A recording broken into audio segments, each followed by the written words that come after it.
Everyone, मेरा नाम doctor Nandini दादू है और आज हम दो टर्म्स के बारे में बात करेंगे, जैसे जो है सीटी वैल्यू और सीटी स्कोर।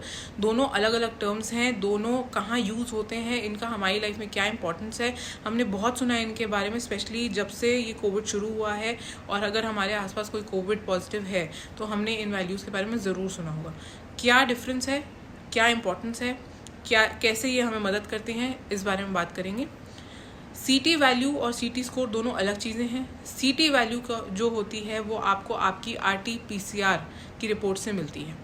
आरटी-पीसीआर की रिपोर्ट जब आपकी आती है तो वहाँ पर पॉजिटिव या नेगेटिव लिखा होता है, उसके नीचे सीटी वैल्यू लिखी होती है। ज़्यादातर ये आपको सिर्फ पॉजिटिव रिपोर्ट्स में ही मिलेगी, क्योंकि ये बताती है आपका वायरल लोड। वायरल लोड क्या होता है कि आपके अंदर कितना वायरस है वो डिटेक्ट करती है ये। तो पॉजिटिव तभी होगा जब वो वायरल लोड को डिटेक्ट करेगा, तभी वो सीटी वैल्यू बताएगा। नेगेटिव है तो वो वायरस उसने डिटेक्ट नहीं किया, तो सीटी वैल्यू की कोई इंपॉर्टेंस नहीं है। अब सीटी वैल्यू क्या होती है, जब आपने अपना सैंपल दिया, हमने उसे मशीन में डाला, तो मशीन उसे गोल गोल गोल गोल घुमा के आपका वायरस डिटेक्ट करती है। जितने ज़्यादा चक्कर वो काटती है वायरस को डिटेक्ट करने में, उसको बोलते हैं सीटी वैल्यू। अगर बहुत चक्कर काटने के बाद उसे वो वायरस मिलता है, यानी कि आपका वायरल लोड कम है, तो आपकी वैल्यू ज़्यादा आएगी। अगर उसे 2 या 3 चक्कर में ही वो वायरस मिल जाता है, इसका मतलब है कि आपके में वायरल लोड बहुत ज़्यादा है, इसीलिए उसे जल्दी से कम चक्कर में वो वायरस मिल गया, तो आपकी सीटी वैल्यू कम आएगी।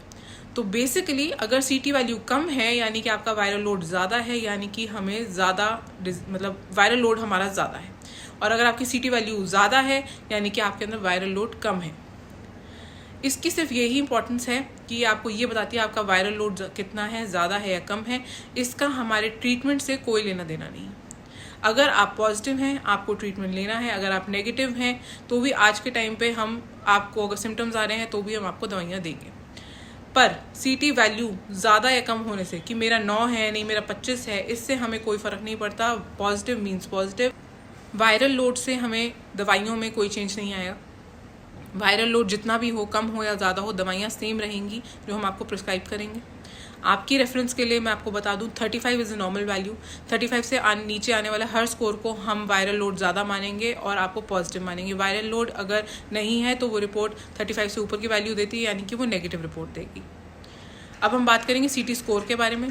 सीटी स्कोर जो होता है वो आपका HRCT लंग्स से मिलता है। HRCT is high resonance computerize tomography of the lung, that is CT scan जो हमने आपका लंग का किया है। इसमें हम आपके लंग को स्कैन करते हैं और एक सीटी स्कोर आपको देते हैं। आपके 2 लंग को हम 5 हिस्सों में डिवाइड करते हैं और उसमें से सीटी स्कोर निकालते हैं। हर हिस्से का हम 5 नंबर देते हैं। आपके लंग स्कैन करने के बाद उसमें जो नंबर आता है उन 5 हिस्सों को टोटल करते हैं और आपका स्कोर बन जाता है कुछ जैसे कि 18/25, 10/25, ऐसे टाइप का स्कोर आता है। सीटी स्कोर की क्या महत्वता है? सीटी स्कोर जो आपका है, जितना ज़्यादा है लंग उतना ख़राब है, जितना कम है लंग उतना बेहतर है। इसे हमने 3 हिस्सों में बांटा है स्कोर को। 8 से नीचे का स्कोर जो है वो माइल्ड है, माइल्ड डिजीज़ है, यानी कि लंग आपका फिर भी बेहतर हालत में है, उसे हल्के फुल्के इन्फेक्शन है, आप शायद अच्छे तरीके से दवाइयाँ खाएंगे और सब कुछ करेंगे, डीप ब्रीदिंग एक्सरसाइज करेंगे तो आपका सही से आप इस कोविड से निकल जाएंगे। 8 से 15 है मॉडरेट। 8 से 15 को हम बोलते हैं मॉडरेट स्कोर। इसमें आपका आगे का डिजीज़ का क्या कोर्स रहेगा वो डिसाइड होता है। मॉडरेट स्कोर वालों को ऑक्सीजन की ज़रूरत पड़ सकती है, उन्हें दवाइयाँ देनी पड़ेंगी, उन्हें ऑक्सीजन देनी पड़ेगी, उनको डीप ब्रीदिंग भी करनी होगी, उन्हें नेबुलाइज भी करना होगा, उन्हें सब कुछ अपने लंग का काफ़ी ध्यान रखना पड़ सकता है। उन्हें हो सकता है कि ऑक्सीजन जब ना मिले उसके बाद उनको हॉस्पिटलाइज भी होना पड़ सकता है।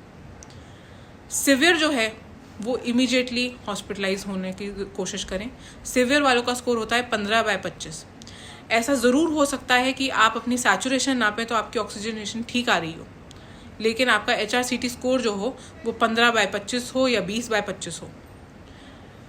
लेकिन अगर आपका 20/25 है या 15/25 है तो आपको फिर भी उतना ही सतर्क रहना है, क्योंकि आपको कभी भी आगे आने वाले समय में ऑक्सीजन की ज़रूरत पड़ सकती है। इसीलिए एडवाइस किया जाता है कि आप अपने 6th डे पे HRCT करा लें। HRCT 6th डे पे कराने से हम काफ़ी सतर्क हो सकते हैं कि आगे हमारा डिजीज़ कैसे रहने वाला है। इसीलिए हम HRCT कराकर आपको डिसाइड कर लेते हैं कि अब इनको कौन सी दवाई शुरू करनी है, इनको स्टेरॉइड शुरू करना है कि नहीं, इनको ऑक्सीजन कितनी देनी पड़ेगी, ऑक्सीजन का फ्लो कितना रखना होगा, सब कुछ हम आपके HRCT पे डिसाइड करते हैं। इसीलिए ज़रूरी है समझना कि CT वैल्यू की उतनी इंपॉर्टेंस नहीं है जितनी CT स्कोर की है। CT वैल्यू, CT स्कोर दोनों अलग चीज़ें हैं, दोनों की महत्वता आपको आई होप समझ में आ गई होगी। तो प्लीज़ जब आपको बोला जाता है कि 6th डे पे HRCT कराइए तो आपको उस बात को सीरियसली लेना है। हमें काफ़ी पेशेंट्स में ऐसा देखा गया है कि उन्हें 2 दिन बुखार आया, 2 दिन के बाद कोई बुखार नहीं आया और उन्होंने ना HRCT कराया, ना कोई ब्लड टेस्ट कराया, और सीधे 8वें या 9वें दिन पर उनको सांस लेने में दिक्कत हो रही है, नीले पड़ गए या सैचुरेशन एकदम से ड्रॉप कर गया। ये नहीं होता अगर हम 6th डे पे बिना किसी सिम्टम के भी अपना CRP, D डाइमर, इंटरल्यूकिन 6 और HRCT करा लें। HRCT कराने से हम काफ़ी हद तक हमारी पिक्चर क्लियर हो जाती है कि हमारा डिजीज़ आगे कैसे होगा। प्लीज़ सतर्क रहें, समझें बात को, समझें कि हम क्यों ये सब कह रहे हैं, हम क्यों इतना एम्फोसाइज कर रहे हैं बार बार कि HRCT कराना है। HRCT कराने के लिए आपको घर से बाहर जाना पड़ेगा। जी हाँ, बिल्कुल जाना है, इसमें कोई हम कुछ कर नहीं सकते। तो प्लीज़ ध्यान रखें और आई होप आपको ये इन्फॉर्मेशन यूज़फुल लगी होगी। प्लीज़ इसे शेयर करें। Stay safe. Thank you.